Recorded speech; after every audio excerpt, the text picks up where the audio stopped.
I bund og grund er det meget simpelt. Dette her handler ikke om skattepengene som bare en ekstra bonus for systemet, men det grundlæggende fundament for systemet til at fungere verden over. Det handler om vedkendelsen af at være det legale navn. Holder man op med at vedkende sig at være det legale navn, kan der ikke længere skabes flere penge til at købe nye kampfly eller andet materiel til død og ødelæggelse på den konto. Ja, du læste rigtigt. Du er medvirkende til at finansiere det uretfærdige system med grådighed, korruption, død og ødelæggelse verden over. Ved vedkendelsen af at være det legale navn. Det navn, du hele livet troede var dit navn, er ikke dit navn. Det legale navn er en person. Person betyder maske på latin. Det er en fiktiv identitet.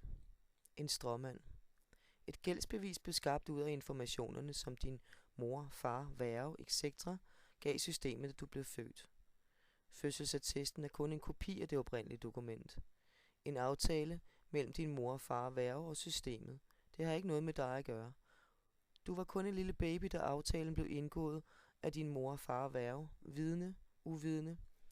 En uge plus minus gamle børn kan ikke indgå aftaler og lave kontrakter med nogen som helst. Det er de for unge til. Ophavsretten til indholdet af fødselsattesten er ejet af kronen. Fødselsattesten har en gældsværdi, det er en obligation. Der laves mange penge ud af gældsværdien på fødselsattesten, som bliver brugt som pant, så der kan lånes flere penge til landet, virksomheden Kongeriget Danmark, eksempelvis til kampfly. Lande er registrerede virksomheder.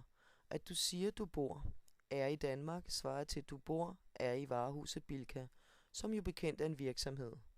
Du er født og bor på jorden. Ikke i en registreret virksomhed, Kongeriget Danmark. Alt du kan se omkring dig er virksomheder, jobcenter, kommune, politi, Folketinget osv. tjener penge på, at du vedkender dig at være en person, stråmand, fiktiv død identitet, og underskriver et legale navn, så der kan trækkes penge fra gældsværdien på fødselsattesten. Du har ikke tilladelse til at bruge det legale navn, ej heller tilladelse til at praktisere loven, systemet. Loven er ikke en lov, men et system. Det er kun advokater med licens, medlemskab hos baren og en særlig tilladelse, der måtte praktisere loven, systemet. Men dette ser man igennem fingrene med, fordi hele det legale system er opbygget omkring bedraget, det legale navnebedrageri. Når politiet spørger efter et legalt navn samt nummer, prøver de at indgå en kontrakt med dig, og politiet praktiserer i det øjeblik loven, systemet, når de påstår dig ifølge paragraf den og den, i den og den lov, er ulovligt og derefter muligvis anholder dig, så agerer politiet både som anklager, dommer og bøddel på samme tid. Det er vedkendelsen af at være det legale navn, underskrive det legale navn, der gør, at et eksempelvis politiet kan skaffe sig penge til virksomheden politi, og at hjulene på bussen drejer rundt. Hele fundamentet smuldrer, hvis vedkendelsen af det legale navn udbliver. I bund og grund er det meget simpelt. Det er ulovligt at bruge et legalt navn.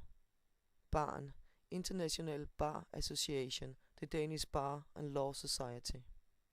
Vil du vide mere, så Google Legal Name Fraud.